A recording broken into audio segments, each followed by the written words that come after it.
1992-ci il. Aprelin 8-i sübh vaxtı. Kənddə həzin yaz küləyi əsir. Ağdabanın zəhmətkeş sakinləri işində, gücündədirlər. Bu sakitliyin yaxınlaşan fəlakətin carçısı olduğundan xəbərsizdilər. Kənddə hələ belə səhər açılmamışdı.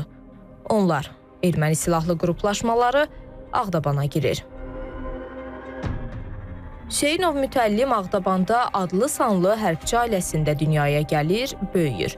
Lakin 15 yaşında elə bir faciə yaşayır ki, ömrünün sonuna qədər xatirindən silinməyəcək. Atam da bilirdilər ki, mənim atam da hərbiçi, döyüşçüdür. Ona görə o hərbiçi olan evləri ən çox ateşə tuturdular. Hansı ki, evdə silah var deyib, o evləri çox ateşə tuturdular. Biz də evdən çıxmağa məcbur olduq. Evdən söylə çıxan da, bilirsiniz, halqavari bir vəziyyət gördüm mən orada. Hansı tərəfə çöndüksə, o tərəfdən erməni kəndə güllə atırdı. Onda biz çıxdıq, məhəlləmizdən düşdük aşağı, rəhmətli Mahiyyəddin əmgilin qapısına çatanda Şərifin tili deyilən bir yer var. Orada betiyir fırlandı, bizi gördü. Başladı biz orada güllə boran salmağa. Amma Allahın qisməti idi də, indi güllə dəymədi bizə.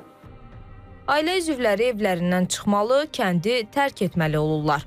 Atası Sarşa isə digər kişilərlə birlikdə kəndin mühafizəsində qalır. Elə orada da şəhidlik zirvəsinə ucalır. Tək o yox. Bir günün içində Ağdaban 32 nəfər şəhid verir. 779 dinc sakin işgəncələrə məruz qalır. Biz bu günləri fəxrlə danışa bilirik ki, bizim torpağımız azaddır.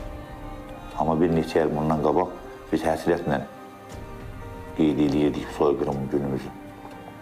Yəni, orada gedib şəhid olanlarımızı yad eləmək bizə biraz nətər deyim, inamsız gəlir.